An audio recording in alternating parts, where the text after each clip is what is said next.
I'm Captain Noisy Chair. I'm here to ruin your childhood. I take all these little movies, these TV shows you cherished so much as a child, and I will crush them with my adult analytical skills. And analytical skills is already a big adult word. And putting an adult in front of that, that's even like, whoa, that even blows my mind.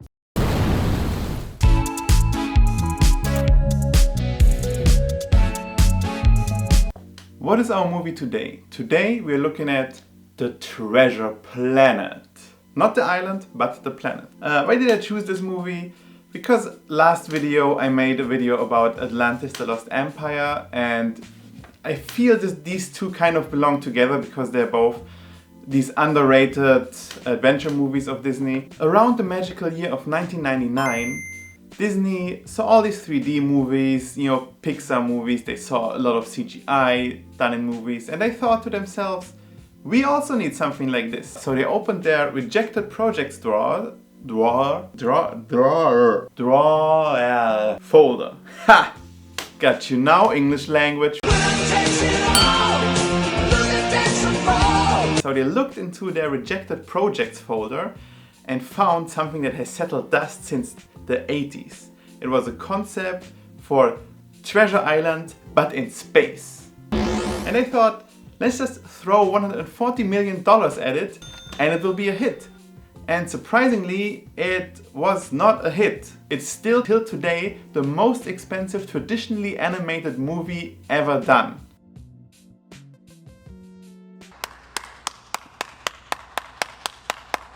And with just grossing $109 million worldwide, it's still considered as one of the biggest movie flops in history. What did I think about it? Because in this show, we cherish the opinion of little 12-year-old Daniel. Honestly, I don't remember this movie. I know that I watched it because I love science fiction and I love pirates. When I started doing this review, I thought back about this movie and I was just, I can't remember it. I don't remember what happened. So let's get into it. Why? As the name suggests, it's based on the novel Treasure Island by Robert Louis Stevenson. For this review, I do a lot of research. So of course I read the book. And by that I mean I listened to the audiobook. And by that I mean I watched a 5-minute recap on YouTube. I will give a quick overview of the story now. So as always, spoiler warning. So the movie is about this young boy, Jim Hawkins. He's fascinated by the legend of Captain Nathaniel Flint and his treasure. Oh, we know where this is going. He's gonna find the treasure, right? The story. It's called the Treasure Planet. I mean, what do you expect? But before he can go on this journey, he first turns into Space Tony Hawk. And because the space cops don't like this kind of copyright infringement, they take him in. And to every rebellious teenager, of course, we have a concerned parent. One day, the Emperor from Star Wars crashes near the inn and gives Jim this treasure map. But space pirates are huge Star Wars nerds and also don't like copyright infringement, so they burn the inn down. And we all already know that they will go on a journey to find this treasure, but they need to kill some time, so they argue a bit and then finally charter a ship. And as we board the ship, we realize this movie was made for the furries. On the ship, Jim also meets the most important character of the whole film.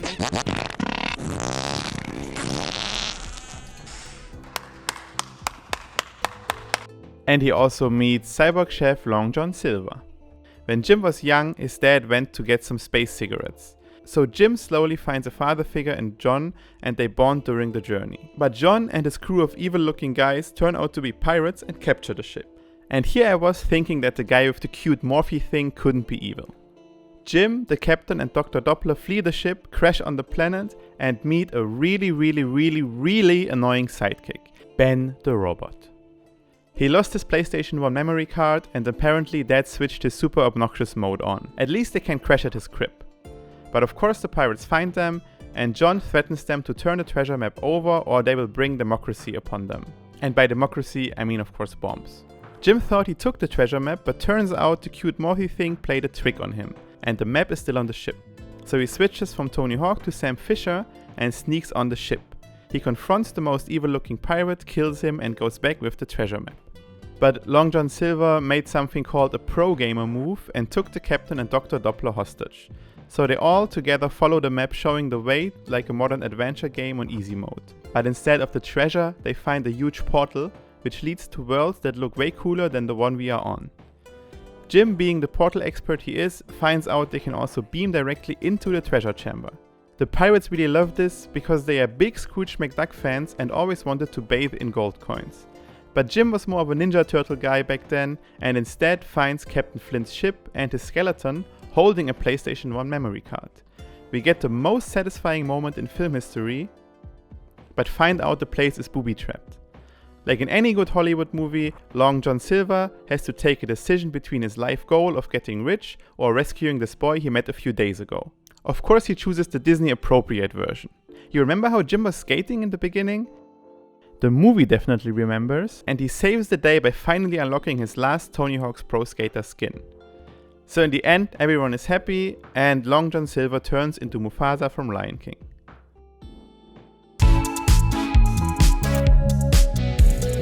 They really took the topic pirates in space and they ran with it. It's awesome. They found a way to combine this sci-fi technology and this old piratey times technology. It just looks so seamless. It almost looks like it could have, it is realistic. I mean, except of course the dogs and, you know, farting monsters and everything. In some of the scenes, you really see a lot of love to detail. For example, in the spaceport scene, you can see like a lot is going on, a lot of weird aliens. I would love to see a series or a TV show in this world, like just the main character having adventures, you know, going on a new journey every episode. This would be fucking awesome.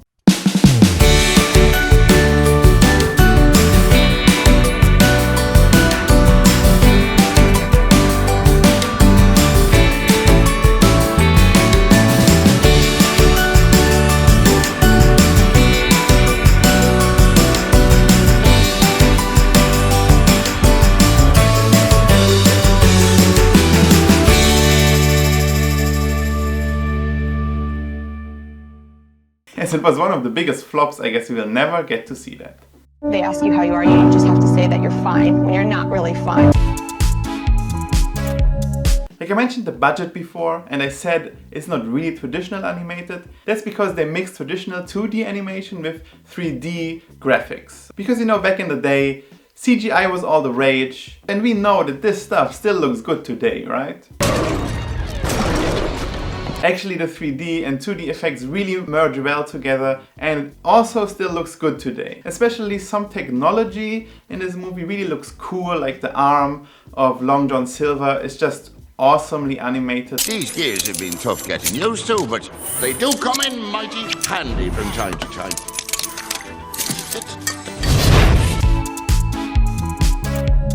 To be honest, I like the music. I don't have a lot to say about it. I just like that it really emphasizes some of the cooler scenes.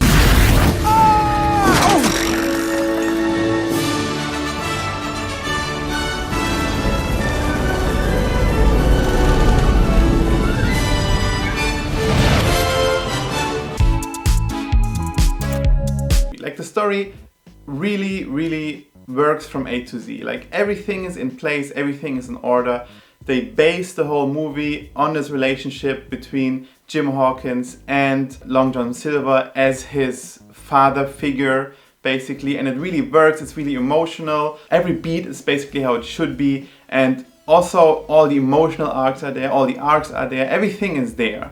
And with Long John Silver we get this kind of ambivalent villain or antagonist. He has a very great character. He can go from being this nice guy helping this young Jim Hawkins to like killing people in seconds, and it's awesome to see such a wide range in a villain, especially in a Disney movie.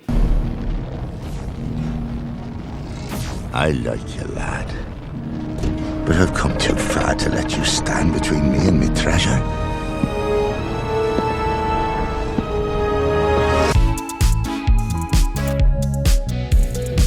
So before we get into the one big thing that I really didn't like about this movie, first a word from our sponsor. No, I'm joking. First, laughing about my own joke. Come on, man.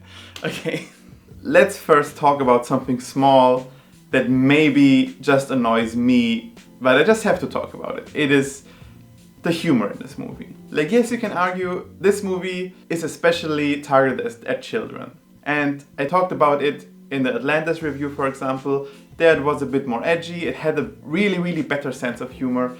This is just plain children, haha, funny, he fell down humor. And I have a very juvenile humor, believe me. I had to laugh about the fart monster, okay? Allow me to handle this.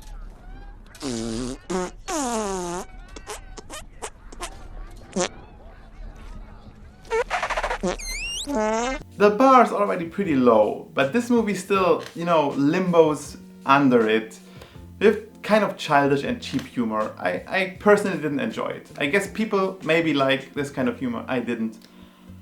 And that's okay. I came to terms with that no movie will ever make me laugh again, like the fart monster. At first I didn't know what to do. Could I ever laugh again? Even my favorite activities like staring at my kitchen wall didn't bring me any joy anymore. The farts, they were haunting me. I tried to take my mind off with other things, other movies. But my HDMI cable broke and it was a Sunday and all the stores were closed, and doesn't matter. Because in the end, I came to the realization that it's better to have laughed at the best joke in the world than to never have laughed at all.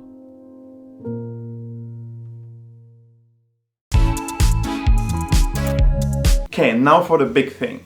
The film is fucking plain average. As I said, the story is perfectly crafted, but it doesn't have a lot of surprises actually. It's just basic rice. Actually, when I was reviewing this film, I normally try to watch the movies like 2 or 3 times. And I watched it the first time, like a week ago, and then yesterday I watched it the second time, and I already forgot a lot of stuff. I don't know, because I guess this movie is so average and forgettable. Which is sad, because as I said, it has some really awesome parts, some really awesome world, and really, really cool animations. So with the verdict, I always first try to give it a score how I remember the movie as a kid, and then I review it with my now today analytical skills. And if this movie is an issue, because as I said, I don't really remember that movie, I thought, yeah, I guess this movie was okay. I don't know, I didn't have a high opinion about it. So let's see what the nostalgia meter says.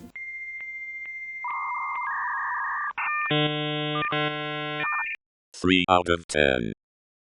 And now after analyzing and watching it, this is my final score. 5 out of 10. As I said, it's crafted well, everything is good in this movie, it's just very average. And it really has its appeal. If you are into pirate movies and sci-fi movies, it's definitely a movie you should check out. I think you will have your fun with it. And if you then look at movies that were released the same year, the second Lord of the Rings, the second Harry Potter, and you can imagine why people maybe didn't like the movie that much, why it didn't gross that much. I also think the budget is way overblown for the result. And if you look at similar movies, for example Finding Nemo, that's like one of the biggest, most grossing movies ever. It had a budget of 200 million. I'm honestly not sure about this. I think I read it yesterday and I'm too fucking lazy to look it up now. So to clarify, of course my stupid ass mixed up the budget of Finding Nemo and Finding Dory. Finding Nemo actually had a lower budget, and also to add on top, it's not actually the most grossing animated movie of all time. This is the Lion King remake for, of course, all the wrong reasons. So thank you for watching again. It's my second video. Please subscribe, please like, do all the cool stuff, YouTube offers. Give me comments. I really need a movie because now I have these 2 movies that somehow were a pair for me. I have done them, so please give me some stuff. I need stuff I can review. Please give me movies that maybe were great in your childhood or you have fond memories of, and let me ruin them or not. We will see. Okay, have a nice one, and I don't have anything to say anymore.